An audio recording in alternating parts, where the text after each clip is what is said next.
Hello, everyone. My name is always Asmael. Welcome to another episode of Tooways to Skin a Cat, a show where we talk about career experiences, entrepreneurship, and investments. The main aim of the show is to show that there's more than one way to be successful and not just climbing the corporate ladder. Reminder that the show will be available on YouTube and podcast by latest tomorrow morning. So if you are watching live, please drop a 1 in the comments. And if you are watching on the recording, please drop a 2 in the comments. Today, we've got a special guest with us. My guest for this week is Anele Cele, Cape Town Chapter Director at Startup Grind. She's managed to achieve this also while completing her studies. So, Anele, thanks for joining us. To jump straight into the questions, tell us a little bit about your backstory, where you come from outside of work. Who is Anele Cele? Okay, so firstly, thank you so much for having me. I'm really excited to be here and just chat with you. So my backstory. So originally, I'm from KZN. Was born in Port Shepstone and grew up in a small town in Durban called Amanzimtoti.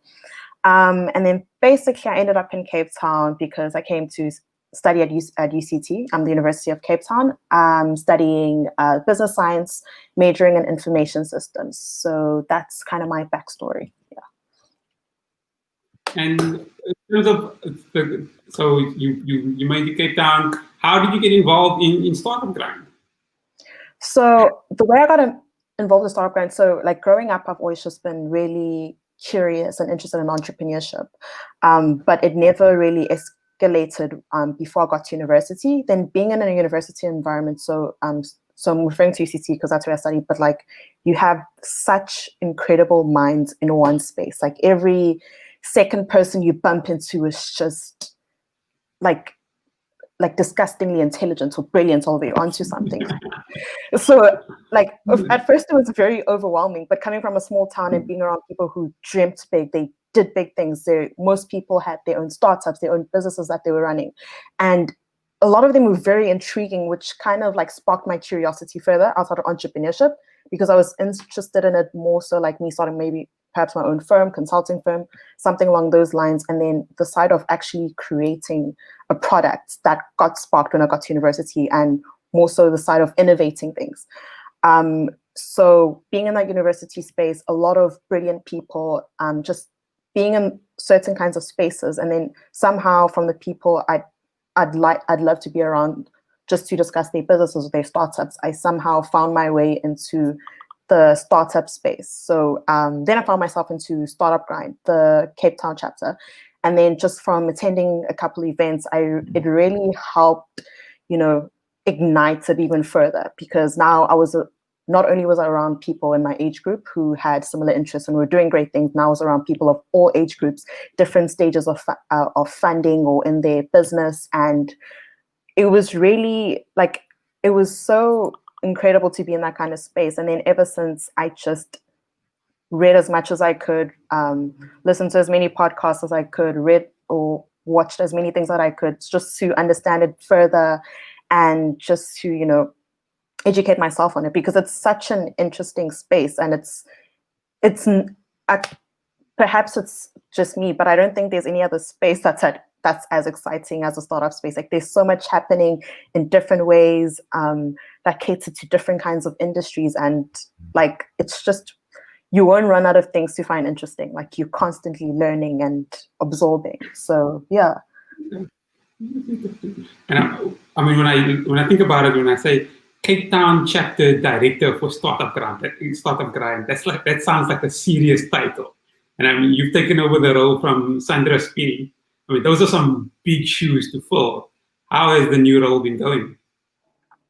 So currently, things have been going well. It's just the time that I had to come in was quite a tricky time, because it was just when COVID had just peaked, gotten into the country. We were on heavy lockdown, which means we couldn't have any physical events, nor could we just couldn't have any events, and we had to move everything online. So given that everything moved online, it caused a lot of different challenges for myself as well as members in terms of for example, getting stable Wi-Fi to hop onto the webinars. Is at the same time, when things went online, the most important aspect of Startup Grind, which is the networking and making friends, kind of wasn't this. It wasn't the same as online, and it kind of took a backseat because there's not much socializing or networking that can happen when you're online or on an online event. But however, like things are looking up for this year. Everything seems to be going nicely, and we have some great events lined up. Also taking in a lot of suggestions from our members with regards to what they'd love to see. But yeah, we're just adjusting to the times, but we're not sure when we'll have our next live events. Yeah, given that there's even talks about us going into level 5 again, so we'll just see how it goes. Yeah. Yeah, that is a bit scary. Yeah. So if I think about looking at your profile, moving from chapter director for UCT to chapter director for Cape Town as a whole is a big jump. To give, if you were to give other young professionals advice on how to do the same, what advice would you give them? So definitely the most important piece of advice I'd give young professionals is to network.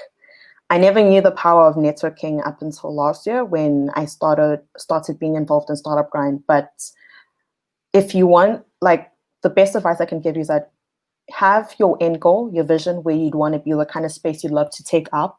And based on that, start putting yourself in all these kinds of spaces little by little, going to networking events, just not even networking events, just attending events and just networking, talking to whoever's next to you. Because you're not going to, the most efficient way to get to where you want is to surround yourself with people who are heading in the same direction or in the same path. Then that way you guys can help one another, because most of the time people are very forthcoming with knowledge, things that are happening in that space and so on. But definitely networking is very important, and I cannot stress it enough. Even a lot of the guests for Startup Grind or sponsors were acquired through networking and attending certain events where you're kind of in the person's face. And like the thing with networking, if you're going to events, the more you're in someone's space or someone sees you very often, at some point you're going to start talking, and no one will forget a familiar face.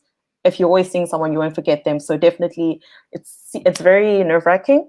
I myself am very anxious and socially anxious person, but it does pay off when you do it intentionally and you have a goal in mind of what you want to achieve out of a certain event or that certain interaction. No, I fully agree. I mean, networking is so important. Also, what I've come to learn is that people do business with people. And someone would rather do business with somebody they know than someone they don't know. The only way they're going to know you is if you network with them. And if you don't network with them, they're not going to know you. They're going to keep their business with someone else. Yeah, definitely. Building relationships is very essential for business and just for anything you do, because as you said, like people do business with people. People want to invest in the person. You can have the most amazing idea or vision, but if they don't know you as a person, it's like, okay, great idea, but who's the person that's backing this? So that is quite essential, yeah. And how have you managed to balance your work at Startup Grind with your studies? Yeah. So with that, once again, we always hear the phrase being said so often, but time management is key. So many times I've just fallen so hard because I couldn't manage my time efficiently. Something would always have to suffice for something else, and things weren't aligning because whenever I didn't plan my time properly. But all I can say is time management. It's not even a thing where you have to sacrifice sleep. I really don't think you should be sacrificing sleep for anything. But if you do manage your time properly, like you have enough hours in a day to get everything done, just managing your time and assigning your energy to very specific tasks at a certain time. It just boils down to time management at the end of the day. And also at the same time with Startup Grind, with the UCT chapter, I was in a team. So at no point did things get too much for me, because I always had people to fall back on, people who were willing to help me, as well as I was also willing to help them. So it was the team elements where we all were just in sync. At the same time, also with the Cape Town chapter, I still have people who are helping me from behind the scenes with doing certain things, like giving me advice or those kinds of things. But most important, time management, and just if you're working with a team, utilize your team. They're there for a reason. Yeah. You sound like a master delegator. Gotten quite good at it the past year. No, you have to. You have to be. You have to be. And I'm quite a structured person. So once I get into a routine with things, they become a lot easier. So once I structure my time to do, if I do certain things at a similar time every day, then I know they get done. And then I leave some. Obviously, you have to have some unstructured time, but at least then you know you're making steps towards your goal. So, I mean, if you figure out what type of person you are, then you go from there.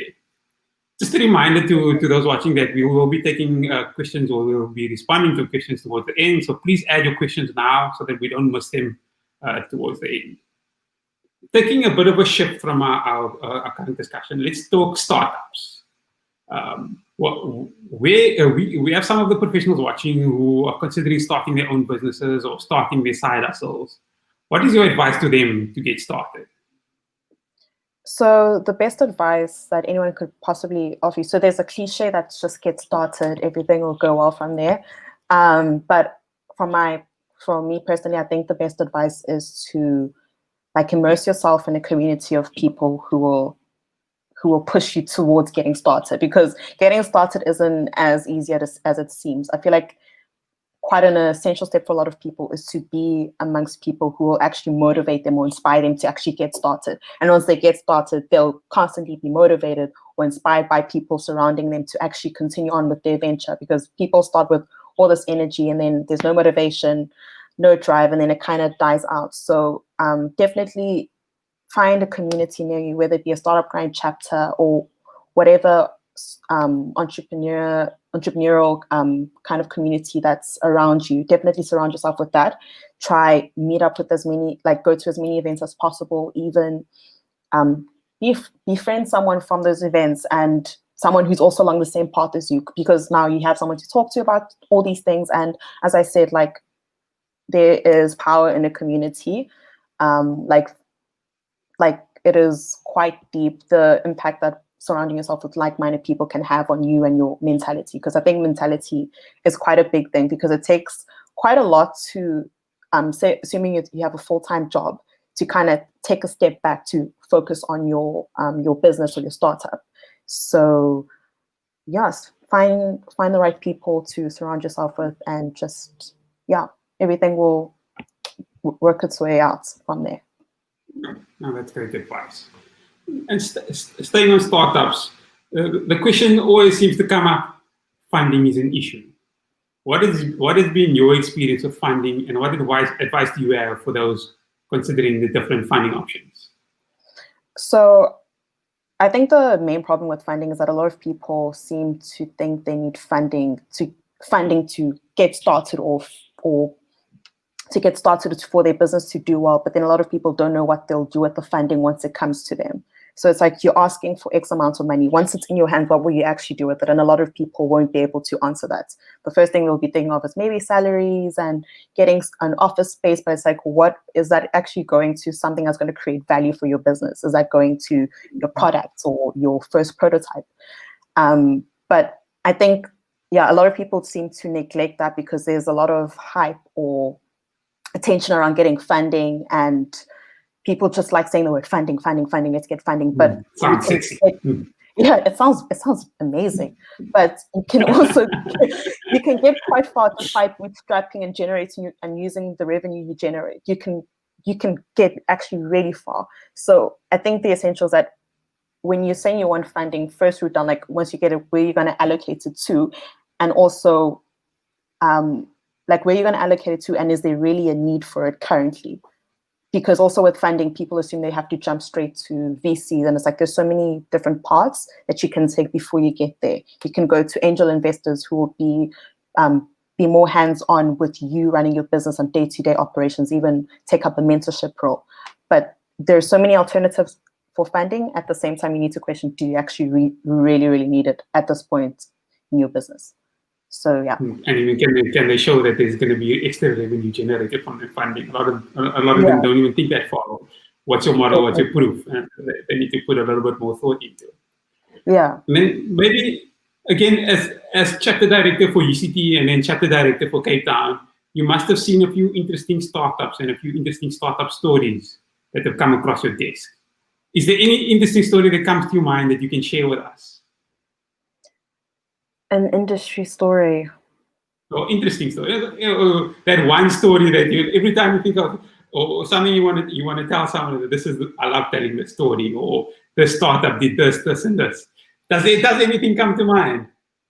I don't have any particular stories because I'm just always fascinated by all the startups that or founders that I come across. Like I'm just always just gobsmacked and just wanting to find out more. So I can't say there's one that sticks out, but like most of founders that I've come across, I've just been basically almost obsessed with what they're doing. But I don't have a story that I can just tell right now currently. Okay, no, that's perfect. Before we're coming to the end soon. I don't see any questions in the comments. So it looks like everybody's happy, and you telling them everything they need to know.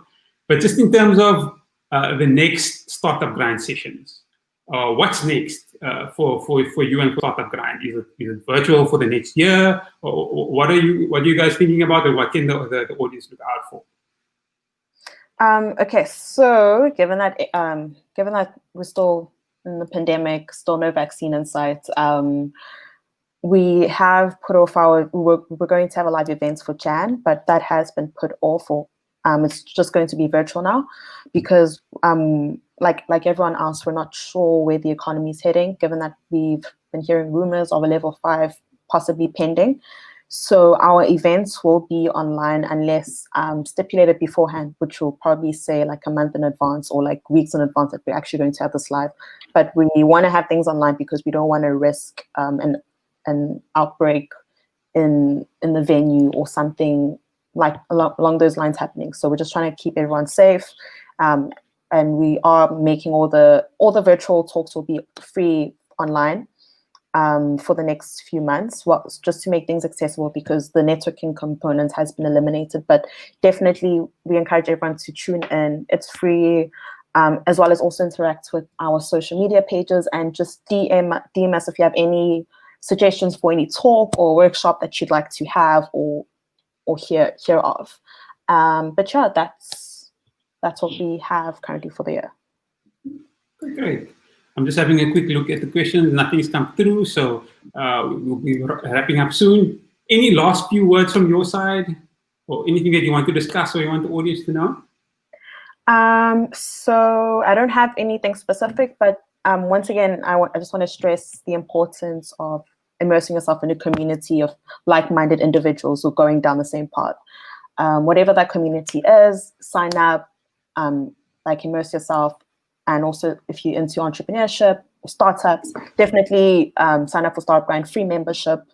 Just you get newsletters, cool resources online, and yeah, I wish you guys a happy new year and all the best for the year.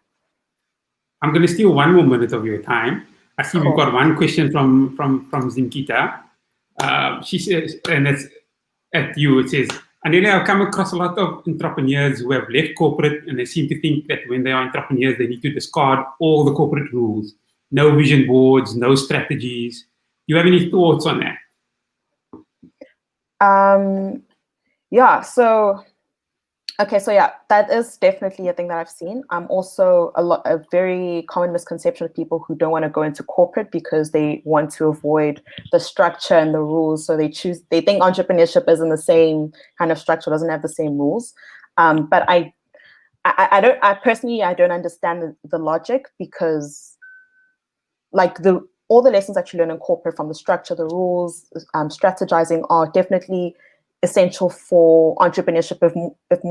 If anything, you need more enhanced skills that you take from corporate for entrepreneurship, because now you don't have as many advisors as you did in corporates, where you'd go to someone to get help or seek advice or something. You're more so probably working in a small team. Everyone's looking to you for guidance. So I don't understand where people get that logic from, but I really think the need for structure and order is more heightened in a startup or when you have your own business, because now you're starting off, everything's a bit free flow, so you need to kind of establish that structure, and it needs to be very firm, so you can build the business up from there. Whereas in corporate, you're just taking on a bunch of rules and set procedures.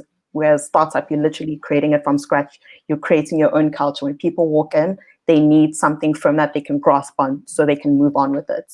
But yeah, those are my thoughts on that. And I think also, just for me to add, I guess you can discard your rules if you're going to be a one-man business and you don't think you're going to grow. But if you want to grow, the quicker you grow, the quicker you're going to have those rules.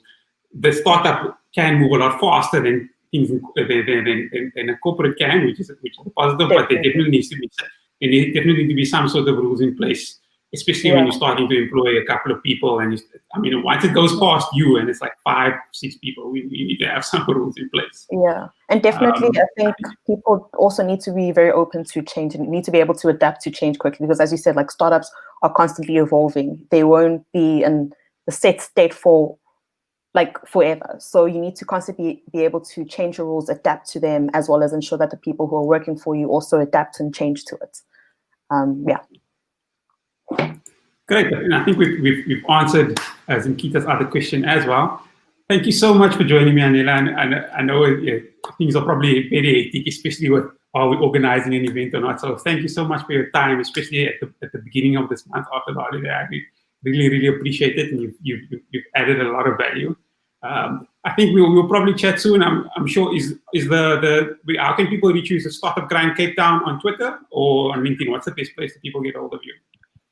So people can definitely send me a message on LinkedIn. It's Anele Cele on LinkedIn, or you can DM Startup Grind Cape Town on Instagram, on Facebook, or on Twitter. We'll respond within 2 days, but definitely interact with us. We want to hear everyone's thoughts. And thank you so much for having me. I've had a great time. Like, I've really enjoyed this conversation, and yeah, looking forward to talking again, definitely soon. Thanks everyone for joining us. I'll be sending out information about the next episode soon. We might be doing a few different things this year, so look out for that. Thanks for joining for another episode of Tooways to Skin a Cat. Bye-bye.